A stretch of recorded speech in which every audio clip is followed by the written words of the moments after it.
Happy Halloween, everyone! We are celebrating Halloween in this household. As you can see, me and Johnny are dressed up as tigers. We got Santa Claus over here. Well, he kind of is half in his... Come over here, look at him. He's half in his Santa Claus outfit, but he's Merry Christmas! Out of 4 of his legs out. And then we got the devil, it's a devil lady. She looks so good. So for this Halloween, other than dressing up, we also celebrated by having a conversation with 2 of my favorite people, my grandparents, who I call Grammy and Papaw, Jim and Vicky Smith. They are 2 amazing individuals. Me and Johnny just always call them lovely people because that's exactly who they are. They're just so lovely. For some context, they both live in Indiana, so we thought it would be interesting to get their takes on this upcoming election and their views in politics in general, because they have been a little bit more moderate, and they also live in the Midwest, so we wanted to get their perspective on this election. And we had a really great talk about politics, the election, mental health, their involvement in their community. And it was a really great conversation. And I just wanted to let you know, Grammy and Papaw, if you're watching this, I love you so much and I admire you both so much, and you've been such an inspiration in my life. Papaw, you've really inspired me to go into education. I know you've been an educator your whole life. And Grammy, you have always been involved in service and community building. So I also have been inspired by you with that. They also both really took care of my mom when she was going through a hard time, and when she was sick. So they just are my inspirations, and I love them so much. And here's our conversation.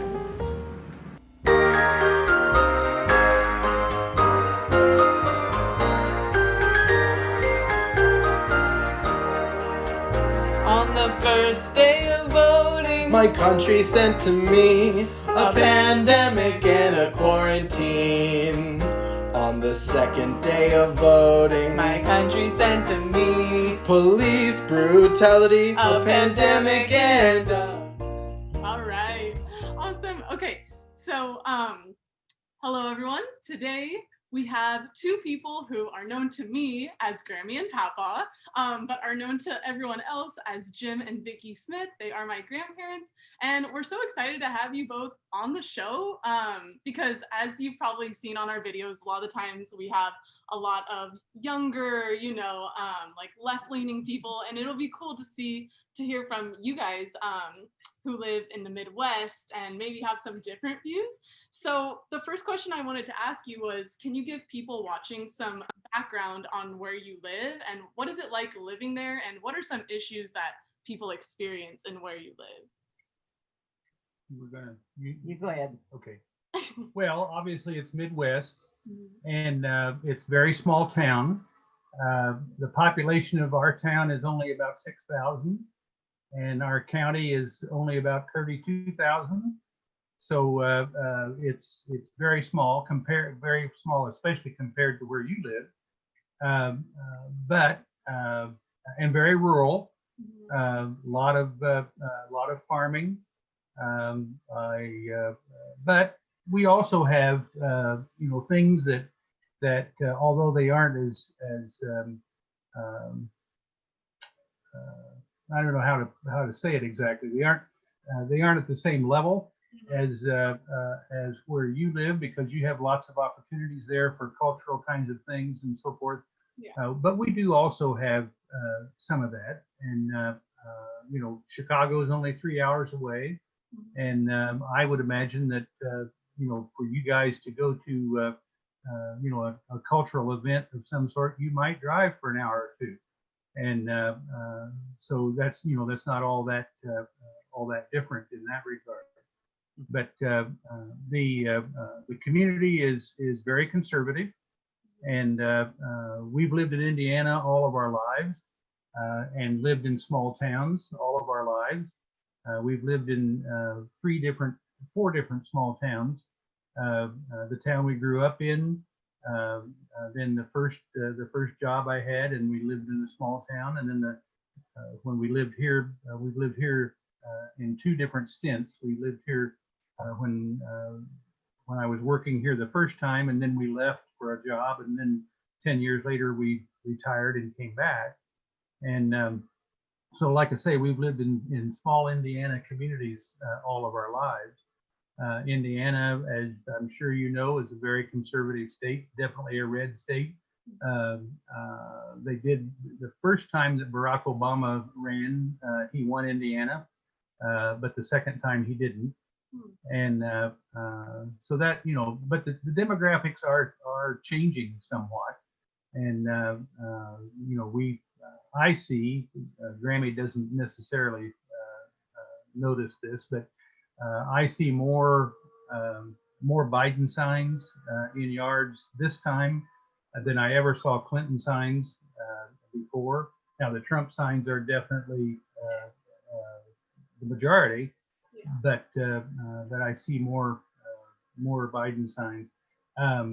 We have a group of friends that are basically pretty conservative folks. We don't talk politics when we're together, but I was just thinking today, as I was thinking about this session, that we were at dinner with a lot of them last night, which we do every Friday night. There were 9 people around the table, and I would say that it was fairly evenly split. I think that there were probably 4 Biden supporters and 5 Trump supporters sitting around the table.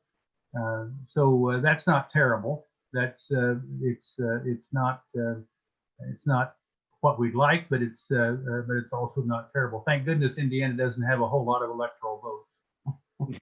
Yeah, good point. Can I get into the second question? Yeah. Okay. You ask about the issues that people are concerned about. The big issue right now in our area is the fact that we are losing population. We've lost like 14% of our population in the last 20 years. And the area, the Northeast Indiana, there's an 11 county area that is known as the Northeast Indiana Regional Region and Regional Partnership. And the area has gained population, but our county has lost population. It's lost a lot of, you know, Indiana is dependent on manufacturing a great deal. And we've lost a lot of manufacturing. We don't have an interstate highway that goes through. And so there are folks who are trying to work on seeing how we can attract more population and, of course, skilled population. And the key seems to be that you need to provide amenities for folks, things that they want to do, things that they need. And then they will come and they will live, and when they come and live, then the businesses will follow them. And so you know, it would take me all night to go through some of the stuff that we've attempted. But Natalie, you're aware of the Early Learning Center that we built, and also the pool the pool and the fitness center that we built, and those were our amenities that we think will help to attract folks to our community. We're also, you know, you see all kinds of housing going up out there. We haven't had a housing development for a long time, and now we have a new housing development. There was just a house sold in that housing development to a family from Michigan who work from home. And so all they need is good Wi-Fi, and they, you know, small town living is attractive to them. Yeah. And we do have a very good school system, and so that's a small university. And a small university, that's right. Yeah. I wanted to ask. And just up the road is Warsaw, Indiana, and Warsaw is the capital of orthopedic. They make the artificial knees and joint, you know, hips and stuff. And so that's a pretty good industry, you know. Do you want to ask, Johnny? I wanted to ask a follow-up to that, actually, because you said that there was a learning center built. Are you a part of that process of deciding, like, civic participation, what's going on in your community? I was, but I'm off that board now. I was actually the first night that I was on that board is when they started talking about building a new facility, and I was on that board for 6 years, and was president of that board for 6 years, and so yeah, I was heavily involved in building it and staffing it and that kind of thing. But I've been off that board now for almost a year because we had term limits on that board, and so yeah, I'm no longer involved. What is the board called? What is the what? The board? What kind of, is it it's not The board of directors. Board of directors for the town. Board of directors for the Manchester Early Learning Center. Awesome. Okay. I wanted to ask about when you came to visit Los Angeles for the first time to see Natalie, your brother and mom.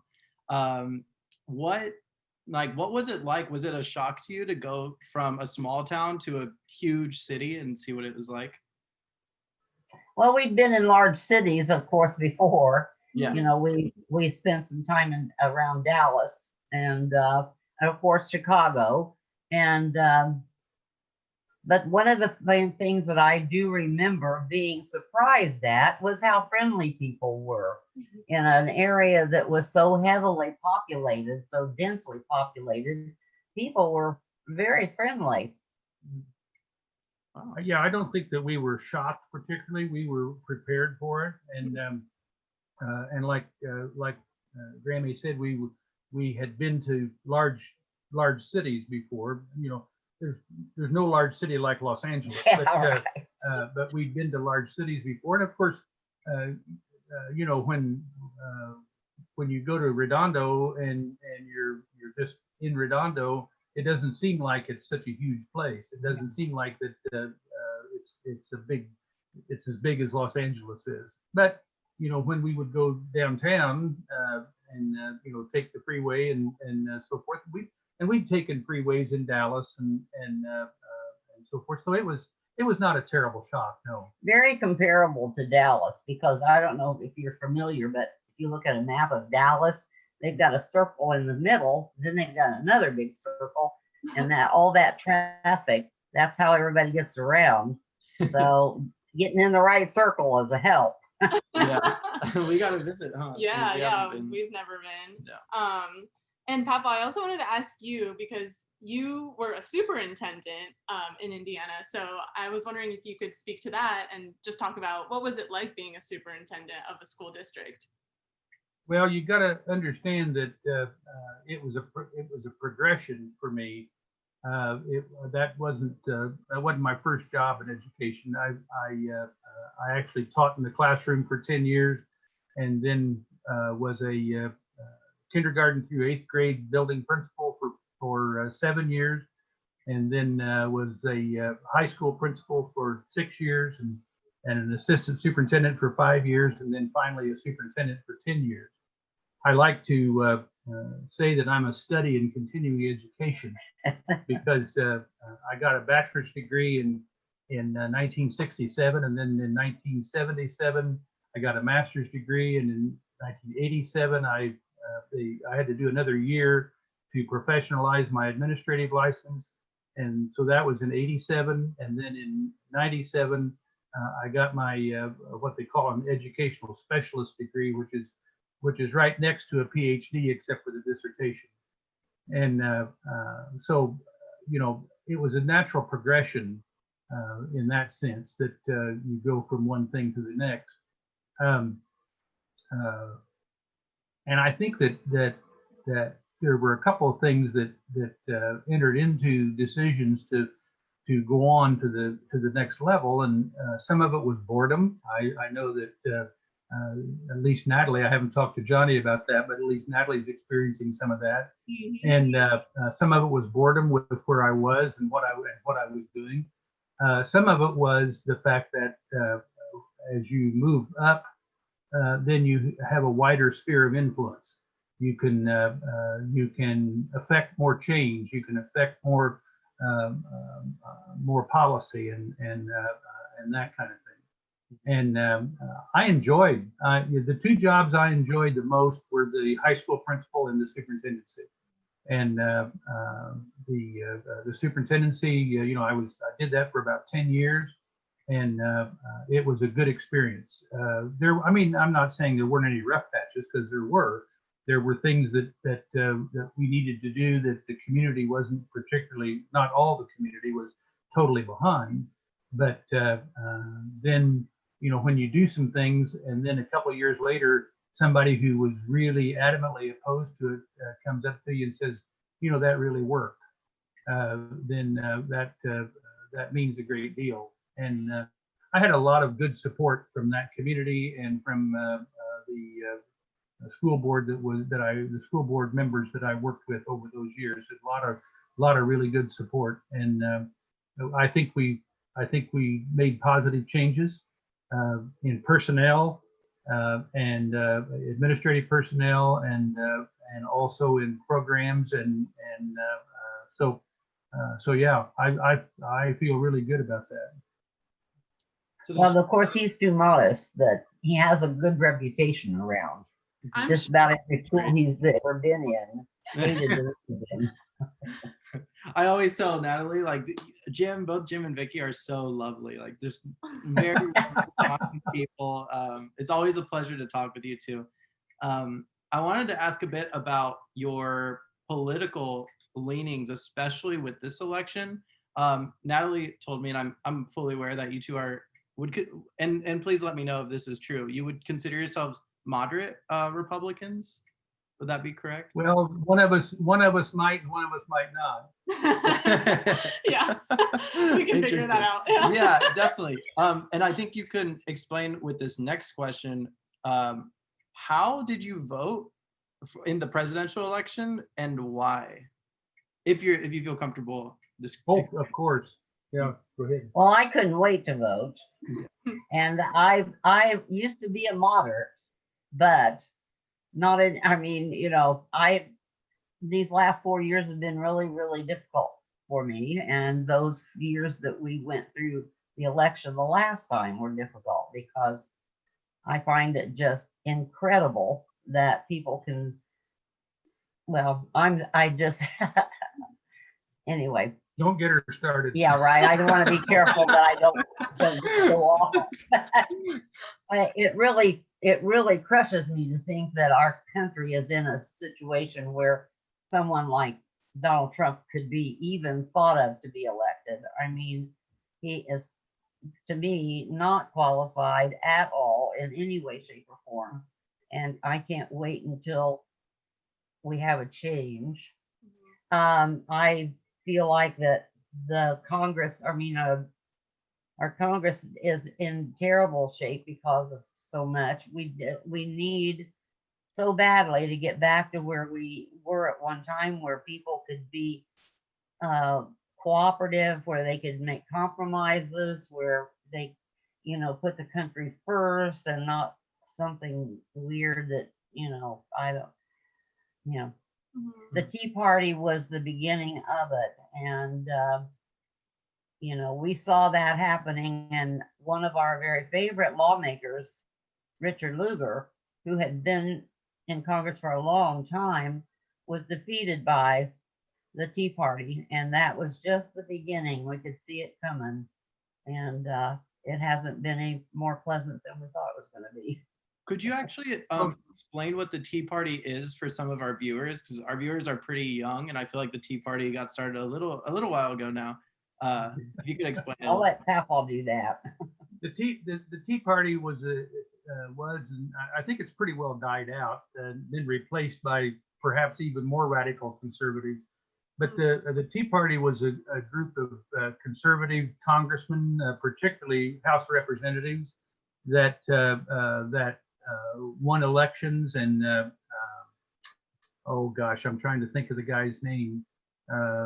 He was Speaker of the House, and he's Boehner? No, he's still rants and raves now and then. But Newt Gingrich. Oh. Newt Gingrich. Newt Gingrich was pretty much the stimulus behind the Tea Party. He created what he called a contract with America, and it was a list of very conservative goals. that that he sold, and the Tea Party was they were not terribly effective, but they were loud, and they were very definite about what they wanted. And as Grammy said, it was pretty much the beginning, we believe, of the polarization that has occurred in well, particularly in Congress, but just throughout politics, and just really not wanting to listen to each other. They And were so ineffective too. Yeah. You know, they would stir up trouble that didn't really have any. It didn't solve anything. It didn't create anything. It just stirred up trouble. very negative. Very negative. You And know, they're the ones who drove John Boehner out as Speaker of the House of Representatives, and Paul Ryan, who took John Boehner's place, tried to work with it and tried, but he couldn't either. And I think that's, it was a faction of the Republican Party that was just just hell bent on my way or the highway, and it's created an atmosphere that is negative, very, very negative. Yeah. I wanted to go a bit back, and it has to do with the atmosphere about the presidential election. Jim, did you want to explain a little bit your thoughts on the presidential election specifically, and what you're going to be doing or have done? Well, we're both voting. We both have already voted, and we both voted for Biden, and we both voted for Clinton 4 years ago. And the policies and the direction that we talk about Biden because it's not, doesn't make any difference about Clinton anymore, but the policies and the direction that he's espousing and wants to take. Now, I keep, one of the things that has kept Grammy as calmed down as she can be is the fact that I keep talking to her about the checks and balances, and about the fact that no president has absolute power. They can't do things without the cooperation of Congress, and then perhaps even the courts. I have a hard time understanding that when I see him executive orders to do this, do that, whatever he wants. Yeah. But those can be challenged in court. But which of course is all Republican. and that's a huge concern. Was unfair, totally. And I rank Mitch McConnell right up there with Donald Trump as far as bringing the country down to where it is right now. By the way, you might be interested to know that we were just recently spent a long weekend in Kentucky, and as we drove through the highways and the byways, we saw a lot of Amy McGrath yard signs. We did not see one Mitch McConnell yard sign. Nice. And one of Grammy's cousins and her husband, who are diehard Trump supporters, told us that people in Kentucky don't like Mitch McConnell. And so it'll be interesting to see what happens. Yeah, that'll be so interesting. That would be fingers crossed. Defeating him, or the ultimate would be to have to flip the Senate. Would be besides electing Biden, would be that would be really nice, very sweet. I find it so fascinating how, like we said, sort of you're more have been Republican throughout your life, but it seems like at this moment, the way you're speaking sounds like you're cheering on the Democrats, actually. Oh, definitely. That's for sure. And we are hopefully smart enough that we evolve. Yeah. And we aren't diehard anything. if it were somebody, um, if the person running on the Republican ticket, we felt was the best person for the job, we'd vote for them. But both of us come from, our parents were Republican, and my parents, my mother particularly, she was heavily involved in the Republican Party. Have a picture of her she broke her hip one time, and she went to a Republican dinner, and I have a picture of her being carried out of the dinner by Gerald Ford because she couldn't walk. And but she was she was a delegate to national conventions and that kind of thing, and so I grew up with that. And Grammy grew up with it, maybe probably to a lesser degree. I can remember my parents voting for Eisenhower. Yeah. And Truman they did not like. And so, my mom kind of grew up in a Democrat family. They were more Democrats, but I don't remember my folks really leaning one way or the other. It was always according to the person. Yeah, that's honestly what you both just described is a huge reason why I feel so comfortable and open to talking to you about things and about our views. And, even though it might be different from some of the things you guys believe, like you're so open. And I think that's how we all should be. We shouldn't be divided by party lines. It should be more like, what's the policy? Who's the better qualified candidate? So I love that about both of you. And actually, what I'm about to ask ties into something Grammy brought up. It's been a rough 4 years, like you said, with Trump being president, now with coronavirus, and I'm seeing a lot of people like struggling with their mental health. And Grammy, I know you and I have talked about our mental health journeys, and Papaw, I know we've talked about it too. But this is a question for Grammy and you, Papaw, if you want to chime in too. But what is your advice for people who are struggling with their mental health right now? I don't know if you want to talk about your journey with mental health, or if you have any advice for people that are just struggling right now. Well, of course, I am totally for therapy.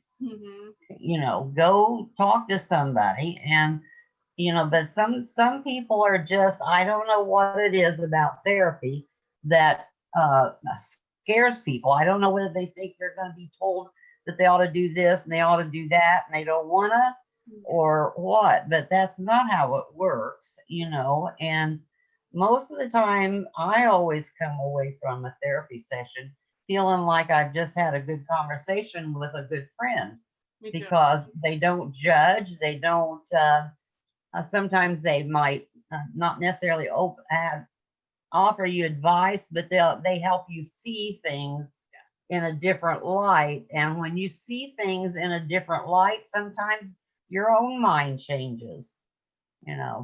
I know several times in my therapy, all they did was say something to me, and all of a sudden a light bulb comes on in my head, and I think, why haven't I thought of that before? And it just takes a burden off of you, just like that.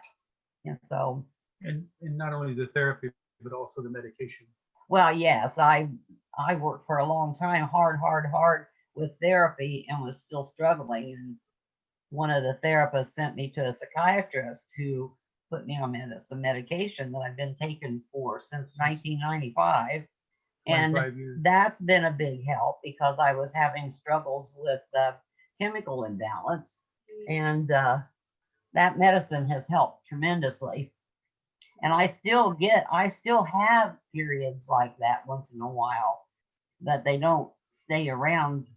I can almost count the days. They usually last about a week and a half, sometimes less, but I know that's what it is, and I try not to panic. Yeah, and that's another thing that I love about you both is I feel like a lot of people in your generation it's kind of stigmatized, or they have this stigma around therapy and mental health, and you both have been very open about it, and I've been able to talk to you guys about my own mental health and getting therapy. So I just love that I can talk to you guys and that it's kind of normalized with you both. It's Yeah. Oh, I don't know where it came from for me, because my own family was, my mother especially, was not, she never put much faith in that. Right. She was, however, a very strong Christian, which I feel like I am too. And my faith, it works in there too. So, Right. And also, I think part of it too is probably both of your relationship with each other. I mean, that kind of leads to my next question is like, you guys have such a strong relationship. How long have you guys been married? I forget. 51 years. Okay, Wow. so you've been married for 51 years, and your relationship is just still so loving and strong. Like it inspires us so much. So I first wanted to ask you both, like, how did you meet? That's a story. That's a story. Grammy and I grew up a block and a half from each other. And one summer when I was 15, there was a situation at the county fair that they were giving away, raffling off a go-kart, which is a little small miniature race car kind of thing. And a guy who worked with my father, who was a bachelor, had bought raffle tickets, and he told my father that if he won, that he was going to give it to my father for my brother and me. And sure enough, he won it. And so that summer we had this machine that we were playing with, and my father gave me a specific route that I could drive that machine. And it was, and Grammy lived at the end of a dead end street, and so I would drive that go-kart down to her street and turn around in an alley right next to her house. She's 2 years younger than I am, and so she was 2 years behind me in school. We didn't really know each other, and but by doing that and by stopping and talking and that kind of thing, then we became acquainted. We have a very famous picture of us that I'm sure Natalie has seen, of us standing in my backyard holding hands, very chastely holding hands. And it was an off and on again relationship from there. But then years later, after I had gone away to school and had started working, a mutual friend, I took a class of students to Butler University in Indianapolis to see the stage play Man of La Mancha. And one of my absolute favorite musicals. And I had invited our mutual friend to meet us there because our mutual friend was my theater coach in high school. And she brought Vicky with her. She brought Grammy with her. And we sat next to each other, and that was in November. Just happened that our tickets were. That was in November, and when my school was out, then in June, I went home for the summer, and so we struck up that relationship again, and we got married in August of 1969. He kind of rescued me. What do you mean by that? Well, I had your mom, and she was barely 3.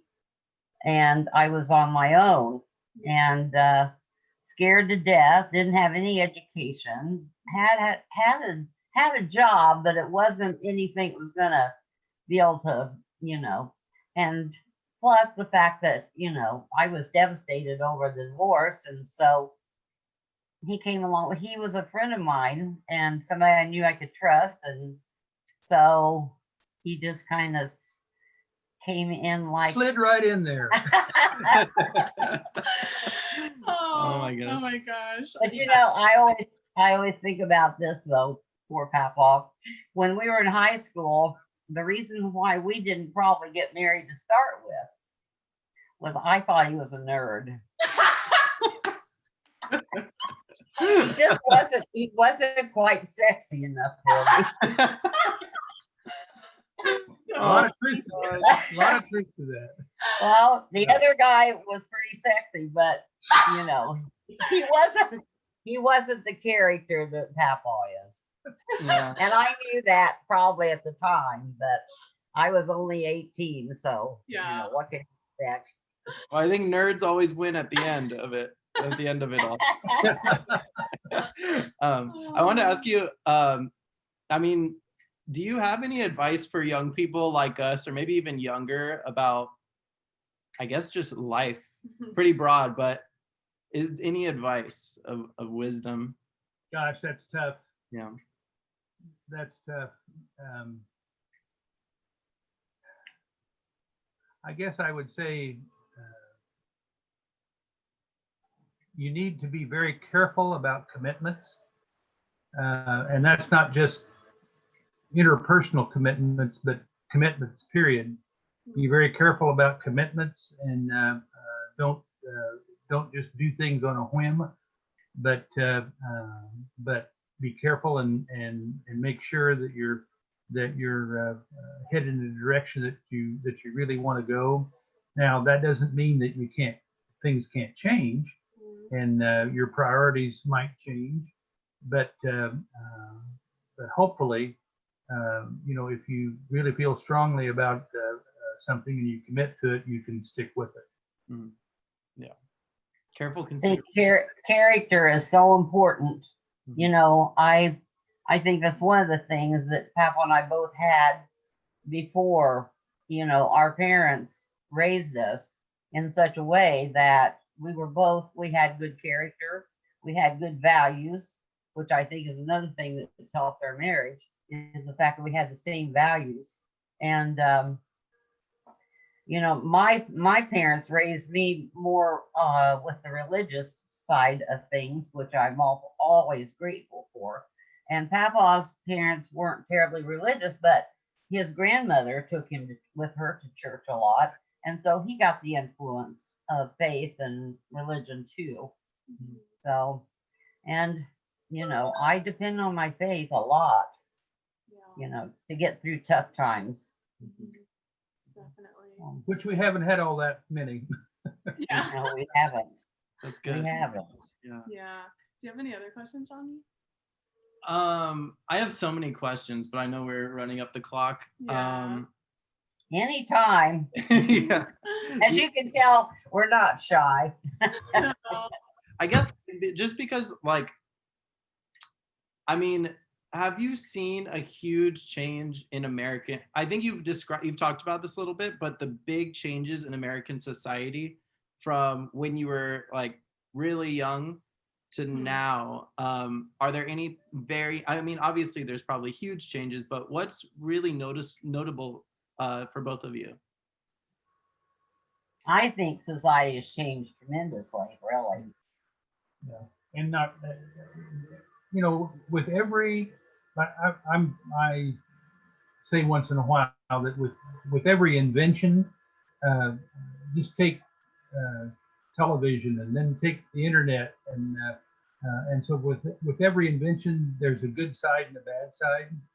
And so as we progress, there are things that are good and there are things that are not good. And I think that the society as a whole is much angrier now than it's ever been. I also think that individuals are much more selfish than they've ever been, and I think that that we've lost a lot of the nation's character. We've lost, and I can't blame that all on one man. Yeah. That's a combination, and we've read a lot about the fact that the one man that we talk about, and that we really want to make sure he gets out, is simply an example, and is kind of the result of that perfect storm that came along with people in the nation. The whole populist movement and you don't just see it in the United States. You see it in Great Britain. You see it other places too. And people are. There's a movie, I can't remember the exact name of it. I think it's Anyway, there's a newscaster who raises a window in his apartment and screams out at the city of New York, "I'm mad as hell and I'm not going to take it anymore." Oh, And that's a theme. I think that our society is kind of in that mode, you know, and they're going to look for what they can to serve themselves, and that runs the gamut from people who you might term as redneck, all the way to people who are Wall Street. Yeah. It's rampant, and it's truly unfortunate. I hope I live to see a turnaround. Yeah. We do too. Yeah, we wonder if it Yeah. that change will happen in our lifetime even. Yeah. So we hope definitely in your lifetime as well. Thank you everyone for tuning in. Jim and Vicky, Natalie's grandparents, Grammy and they're Papaw. amazing. Yes, and Yeah, you I know guessed it, electricity went off. Oh. That's okay though. Have a great Halloween. This probably actually is going to be posted after Halloween, but Yeah. I hope you guys. Hope you had a good Halloween. Yeah, and I hope you had fun listening to actually a moderate Republican who's actually cheering on the Democrats now, or two Yeah. moderate Republicans, and has really lived through a lot of United States history. Yeah. You know? this was a good interview. I like this a lot. Yeah, me too. Take care, everyone. Bye.